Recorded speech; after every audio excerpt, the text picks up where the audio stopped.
Bonjour, je suis la sœur Percy Tsitenda. Bienvenue sur notre émission Apprenons ensemble. Nous recevons aujourd'hui sur notre plateau le révérend Gabi Tsitenda.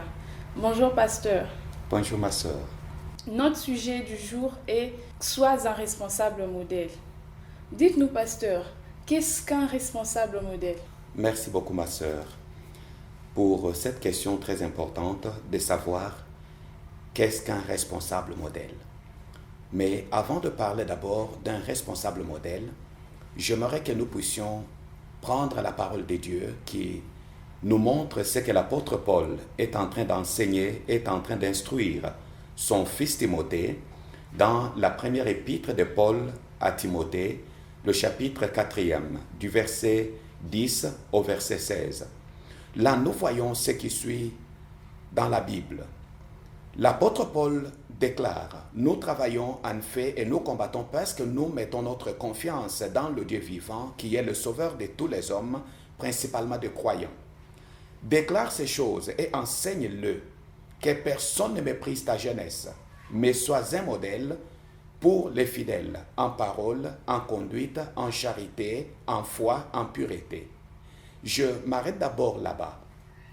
Là, nous voyons, ma sœur, l'apôtre Paul montrait d'abord, non seulement à Timothée, mais aussi à tous les enfants de Dieu et à tous les conducteurs, que le travail que nous faisons n'est pas notre travail et nous ne le faisons pas seuls. Le travail que nous sommes en train de faire est un travail de Dieu, un travail pour lequel nous devons rendre compte. Comme je l'ai dit dans l'introduction et dans la question de savoir qu'est-ce qu'un responsable modèle. Je bien dis qu'un responsable, c'est un homme ou une femme qui est lui-même la cause de quelque chose. C'est un homme ou une femme qui réfléchit avant d'agir. C'est un homme ou une femme qui doit savoir qu'il doit rendre compte de ses actes, de ses attitudes, de ses paroles et de tout ce qui les concerne. C'est ainsi que l'apôtre Paul, voulant montrer à Timothée qui est un responsable modèle, lui dit d'abord d'avoir à l'esprit 4 choses importantes. La première chose que l'apôtre Paul veut montrer à Timothée, c'est celle de savoir comment il doit veiller d'abord sur lui-même et comment il doit gérer sa propre vie. Un responsable modèle, c'est un homme ou une femme qui est la cause de quelque chose et qui doit lui-même être un homme réfléchi, un homme qui sait ce qu'il doit faire, ce qu'il doit dire, ce qu'il doit avoir comme attitude et comme comportement. C'est comme cela que, dans les 4 choses, comme je le disais, qu'un responsable modèle doit savoir, c'est la première chose, c'est celle de savoir que le travail que je fais ou le travail pour lequel je suis appelé n'est pas le travail d'un homme, c'est le travail de Dieu. Et je fais ce travail avec Dieu. Et Dieu qui est le maître du travail veut que je puisse être moi-même un modèle, c'est-à-dire une référence que les gens peuvent tirer. Je dois être moi-même un exemple vivant de ce que les autres peuvent aussi avoir et que les autres peuvent imiter. Et la deuxième chose, c'est de savoir que je dois veiller sur mes paroles. Un responsable modèle, c'est un homme ou une femme qui veille sur ses paroles. Puisque nous voyons l'apôtre Paul insister dans sa lettre aux chrétiens de Colosse, au chapitre 3e, le verset 17, l'apôtre Paul est en train de dire aux chrétiens de Colosse que quoi que vous faisiez en parole ou en œuvre, faites tout au nom du Seigneur Jésus-Christ en rendant des actions de grâce à Dieu le Père. Ce qui veut dire qu'en tant que responsable modèle, nous devons veiller sur nos paroles. Et l'apôtre Paul insiste en plus en disant aux chrétiens de Colosse, toujours, là nous sommes au chapitre 4, le verset 6e, il dit à ces chrétiens de Colosse que les paroles que vous utilisez doivent être des paroles assaisonnées de sel, accompagnées de grâce, les paroles qui peuvent édifier les gens qui vous entendent, les gens qui vous écoutent. Et ces gens qui vous écoutent ne sont pas là comme des bœufs. Ce sont des hommes qui réfléchissent et qui ont besoin d'un modèle. Et étant donné qu'ils ont besoin d'un modèle, nos paroles doivent être de paroles modèles, de paroles qui peuvent instruire ceux qui nous écoutent, de paroles qui peuvent montrer Christ vivant au-dedans de nous et au travers de nous. C'est ainsi que la troisième chose qu'un responsable modèle doit savoir, qu'il doit être responsable des actes qu'il pose. Puisque les actes qu'il pose sont des actes qui peuvent attirer les hommes vers Dieu, tout comme les actes qui peuvent les chasser de Dieu. Or, si les actes que nous posons chassent les hommes de Dieu, là, nous ne sommes pas des responsables modèles. Nous sommes irresponsables. Or, Dieu n'a pas besoin aujourd'hui des irresponsables, mais Dieu a besoin des responsables. Et cela, qu'il y a la quatrième chose qu'un responsable modèle doit savoir. Le responsable modèle doit savoir que même ses actions doivent inspirer, doivent instruire, doivent enseigner, doivent corriger et doivent apprendre les gens. C'est quelque chose de très important, ma sœur, que nous devons faire et nous devons veiller en tant que de responsables modèles. Puisque la plus grande difficulté que nous avons aujourd'hui est que les gens ne comprennent pas, même les conducteurs, surtout les conducteurs chrétiens. Les conducteurs chrétiens ne comprennent pas aujourd'hui qu'il y a deux modèles importants. Il y a le modèle de Dieu et il y a le modèle du monde. Le modèle de Dieu, c'est celui que tout responsable chrétien, et non seulement chrétien, même tout responsable mondain doit comprendre qu'il conduit et il dirige le peuple de Dieu. Et étant donné qu'il dirige le peuple de Dieu, il doit être un modèle que les autres peuvent copier. Alors il faut se poser la question, quel est le modèle que nous sommes, que les autres peuvent copier? Et ce modèle, c'est un modèle en bien ou un modèle en mal? Et en tout et pour tout, nous devons savoir que nous rendrons compte en tant que de responsables. Ok. Merci, pasteur, pour cette très belle intervention. Et comment être un responsable modèle? Parce que je crois, tout comme moi, le peuple de Dieu a besoin de savoir comment faire pour être un responsable modèle. Merci beaucoup, ma sœur, pour cette question. C'est une question tellement pertinente que beaucoup de chrétiens ne se posent pas. Et beaucoup de gens ne se posent pas. Vous savez pourquoi le monde a des problèmes aujourd'hui? C'est puisque le monde n'a pas de modèle. Le monde n'a pas de modèle. Vous trouvez par exemple dans le domaine de l'Église ou le domaine ecclésiastique et dans le domaine même de la gouvernance de ce monde, le peuple a des problèmes puisque le peuple n'a pas de modèle. Et quand le peuple n'a pas de modèle, le peuple est livré à lui-même.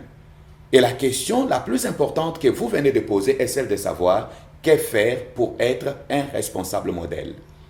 Pour être un responsable modèle, la première chose à faire, c'est celle d'accepter Christ comme Seigneur et Sauveur de sa vie. Et quand on accepte Christ comme Seigneur et Sauveur de sa vie, en ce moment-là, sa vie ne dépend pas de soi-même, mais sa vie dépend de Dieu. Et quand sa vie dépend de Dieu, on n'a qu'un seul modèle, par excellence, c'est Jésus-Christ. Et c'est comme ça que l'apôtre Paul pouvait dire aux chrétiens de Corinthe, dans 1 Corinthiens chapitre 11, quand vous regardez le verset 1er au verset 2, l'apôtre Paul dit ceci, « Soyez mes imitateurs comme je le suis moi-même de Christ. » Ça, c'est le verset 1er. Il prend Christ comme modèle. Et lui-même, Paul, est en train de suivre Christ comme modèle. Et si nous donnons notre vie à Christ en l'acceptant comme Seigneur et Sauveur de notre vie, en ce moment-là, avant de poser n'importe quel acte, avant de prononcer n'importe quelle parole, nous nous poserons la question de savoir qu'est-ce que Dieu veut, qu'est-ce que Christ veut que je fasse. Et nous nous poserons cette question plus importante, non seulement de savoir qu'est-ce que Dieu veut, mais de savoir si Christ était à ma place. Comment allait-il réagir? Comment allait-il conduire? Comment allait-il parler? Et lorsque nous prenons Christ comme modèle, et c'est là où, au verset 2, il dit, « Je vous loue de ce que vous vous souvenez de moi à tous égards et de ce que vous retenez mes instructions. Lorsque nous avons Christ comme modèle, nous allons non seulement nous poser la question de savoir qu'est-ce que Dieu veut, mais nous allons aussi chercher à prendre la parole de Dieu comme notre ligne de conduite. Et lorsque nous prenons notre ligne de conduite qui est la parole de Dieu, en ce moment-là, ma sœur, ce serait plus facile. Même ceux qui nous verront du dehors comprendront que nous sommes les enfants de Dieu. Même ceux qui nous verront, même ceux qui ne connaissent pas Dieu, voyant notre façon de faire, trouveront un modèle ou une référence qu'ils peuvent avoir pour leur vie, et le monde changera, l'Église changera et la terre sera transformée, puisqu'en ce moment-là, nous vivrons le royaume de Dieu sur la terre. Pasteur, nous voyons qu'aujourd'hui, la plupart des jeunes ont du mal à se trouver un modèle. Cependant que l'apôtre Paul, parlant à son fils Timothée en lui disant que personne ne méprise ta jeunesse, mais sois un modèle pour le fidèle. Et nous constatons qu'aujourd'hui, vous, nos pères, vous n'êtes plus de modèles. Et que feront les jeunes pour se trouver un modèle? Merci beaucoup ma sœur. Vous parlez d'abord des jeunes qui n'ont pas un modèle aujourd'hui à cause de ce que nous, les pères, nous sommes devenus. Cependant que l'apôtre Paul insiste auprès de son fils Timothée d'être un modèle afin que personne ne méprise sa jeunesse. Il faut d'abord se préoccuper d'une chose. Quand est-ce que quelqu'un peut être méprisé? Quelqu'un qui est un modèle, quelqu'un qui a une bonne conduite, quelqu'un qui a un bon langage ne peut jamais être méprisé. Mais on méprise quelqu'un ou on peut mépriser quelqu'un à cause de son attitude, de son langage, de son comportement et même de ses paroles. C'est ainsi que les jeunes eux-mêmes ont des problèmes puisqu'ils s'attachent à n'importe qui en laissant Christ qui est la référence et qui est le modèle. Le modèle par excellence c'est Jésus-Christ. Et la référence qu'on doit avoir, c'est la parole de Dieu. Aujourd'hui, les jeunes trouvent les charlatans, les fanfarons, les pseudo-prophètes comme des modèles, cependant qu'eux-mêmes ont des problèmes. Ils ont des problèmes pourquoi? Puisqu'ils ne connaissent pas qui les a appelés. Pourquoi il les a appelés et à quoi il les a appelés. Quand quelqu'un sait qui l'a appelé, pourquoi il l'a appelé et à quoi il l'a appelé, il s'attachera à celui qui l'a appelé, à ce pourquoi il l'a appelé et à quoi on l'a appelé. Tout ce que les jeunes doivent faire pour être un modèle, il est vrai que la plupart d'entre nous aujourd'hui ne sont plus des modèles par ce qu'ils font, par leur façon d'être, ne sont plus des modèles.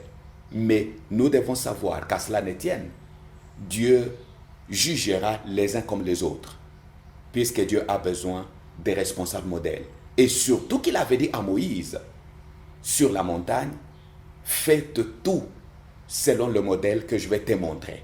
Et Dieu a montré le modèle. Et le modèle que nous avons aujourd'hui, c'est Jésus-Christ. C'est le seul et l'unique modèle. Et Jésus-Christ étant le seul et l'unique modèle, nous n'avons qu'une seule référence, c'est la parole de Dieu. Lorsque les jeunes trouvent que l'attitude de celui qui s'appelle Père n'est pas une attitude conséquente vis-à-vis du modèle de Christ, le jeune n'a pas à le suivre. Le jeune, Dieu n'a pas créé des robots. Dieu n'a pas mis devant nous des robots. Ce sont des hommes et des femmes qui doivent réfléchir, qui doivent peser les pour et les contre et qui doivent prendre la parole de Dieu. Tout ce que nous prêchons, tout ce que nous faisons doit avoir comme soubassement la parole de Dieu. Et les jeunes doivent se référer continuellement à la parole de Dieu. Si je vois que celui qui est devant moi est en train de se comporter contrairement à la parole de Dieu, pourquoi dois-je le suivre?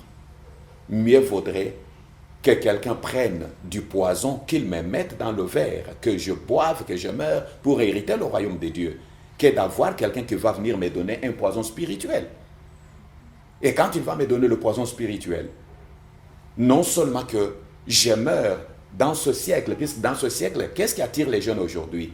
Ce qui attire les jeunes, c'est l'extérieur, l'apparence extérieure. C'est ce qui attire les jeunes aujourd'hui. Ce n'est plus la parole de Dieu.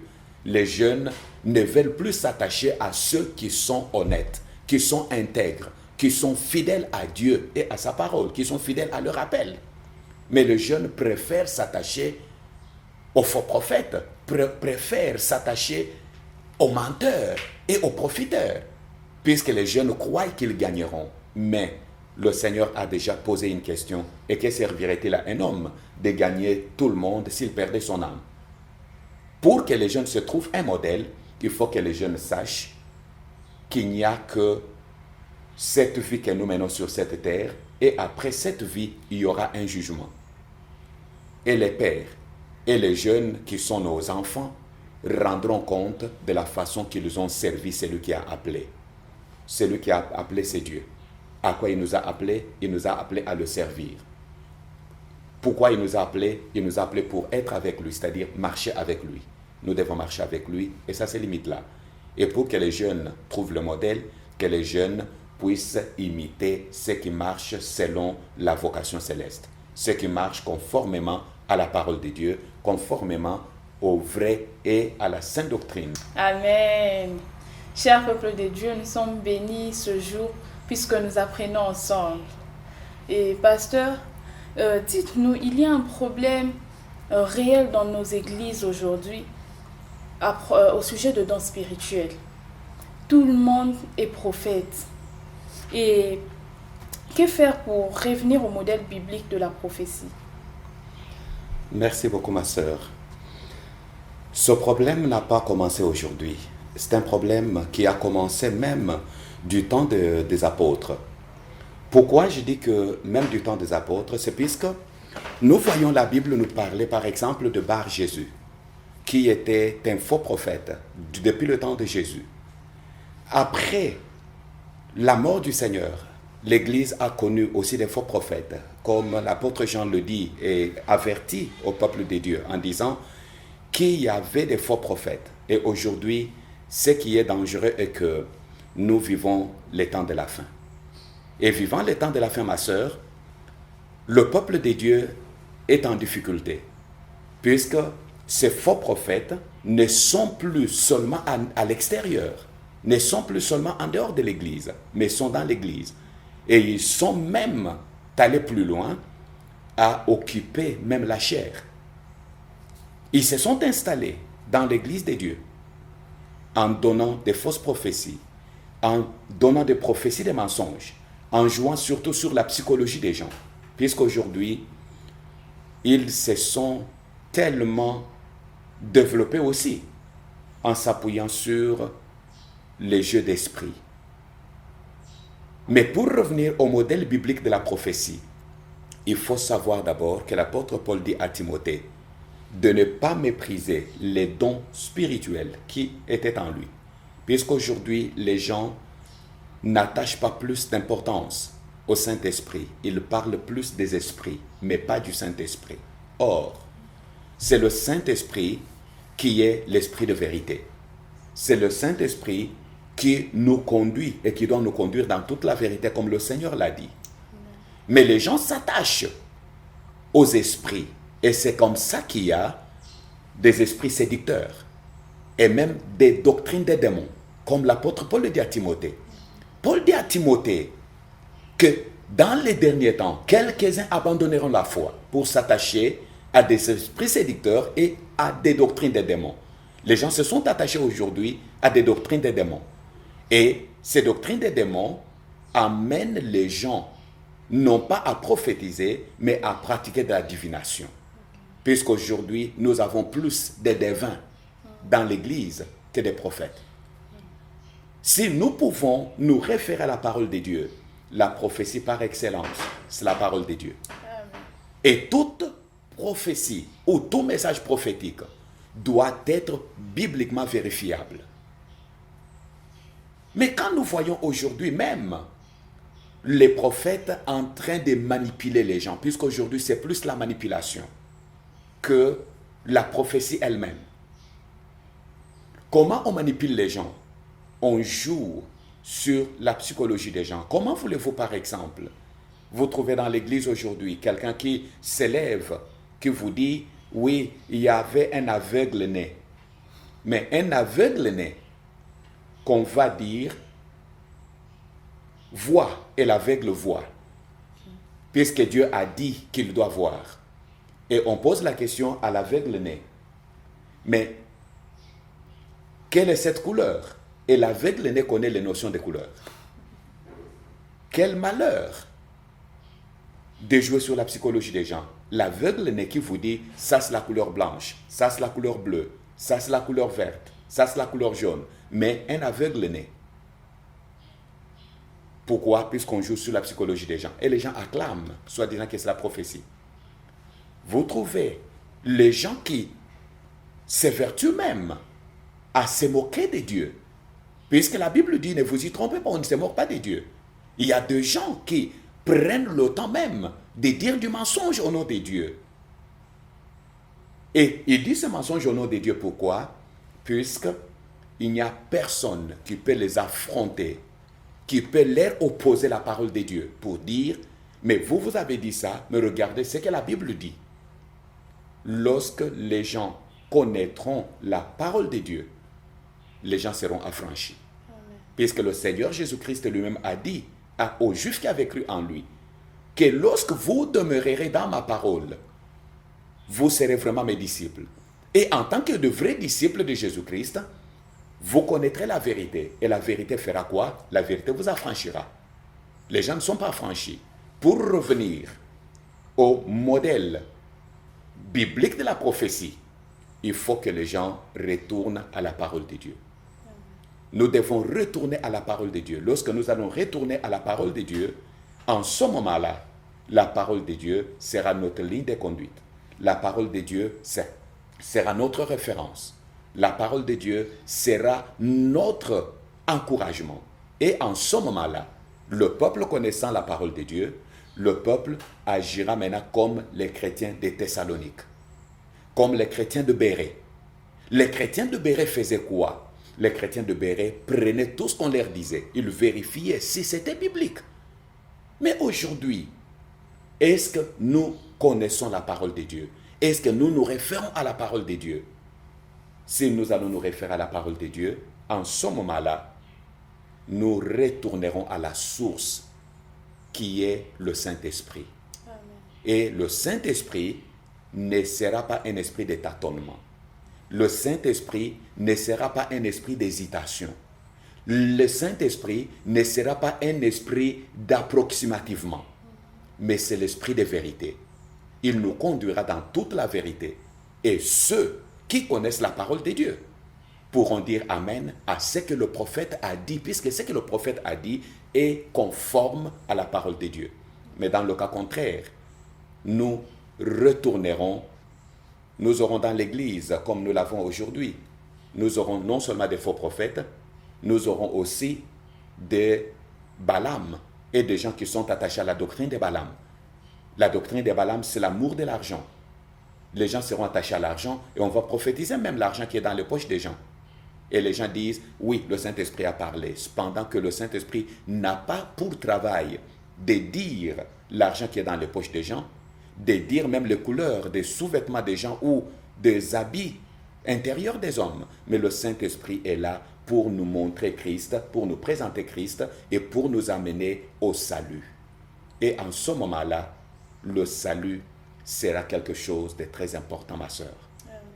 Ce que nous devons faire pour retourner au modèle biblique de la prophétie, nous devons, de 1, prendre la parole de Dieu comme notre référence. 2, donner la plus grande place et la plus grande importance au Saint-Esprit. Et de 3, nous devons savoir examiner toutes choses. Et vous savez que de tous les dons spirituels, l'apôtre Paul n'a pas parlé d'examiner pour d'autres dons. Mais pour les prophéties, l'apôtre Paul dit, ne méprisez pas, mais examinez toutes choses. Ce qui veut dire, nous devons avoir le discernement. Et le discernement, quand nous parlons du discernement, le discernement, au fait, c'est quoi? En termes clairs et simples, c'est le bon sens. Même quand la prophétie sort, il faut le bon sens. Et lorsque les gens auront le bon sens, les gens éviteront le fanatisme, les gens éviteront le conformisme. En ce moment-là, le Saint-Esprit nous aidera, le Saint-Esprit nous guidera et la parole de Dieu nous éclairera. Et le Christ lui-même sera notre référence. Il faut que les gens retournent à la parole de Dieu et les gens donnent plus d'importance au Saint-Esprit. Et à ce moment-là, nous retournerons au modèle biblique de la prophétie. Amen. Amen. Merci beaucoup, pasteur. Nous avons été bénis. Et je crois aussi que partout où vous nous suivez, vous avez vraiment été bénis par cette émission Apprenons ensemble. Et je crois que désormais, vous serez de responsables modèles partout où vous nous suivez. Et nous arrivons déjà à la fin de notre émission. Pasteur, avez-vous un mot de la fin? Merci, ma sœur. Je vous remercie sincèrement pour votre invitation et pour votre disponibilité. Et nous prions encore que le Seigneur assiste. Pour la prochaine fois, nous serons disposés afin de venir encore répondre à votre invitation et surtout que nous puissions apprendre ensemble puisque nous sommes en train d'apprendre ensemble pour la gloire de Dieu. Et le vœu le plus ardent de notre cœur est que l'Église de Dieu soit composée des hommes et des femmes qui doivent être des responsables modèles et la gloire reviendra à notre Dieu. Une fois de plus, merci ma sœur Perside. Merci pasteur. Chers téléspectateurs, nous voici arrivés à la fin de notre émission. Apprenons ensemble de ce jour. Nous vous disons à la prochaine et surtout n'oubliez pas d'aimer et de vous abonner à notre chaîne YouTube Église Emer TV.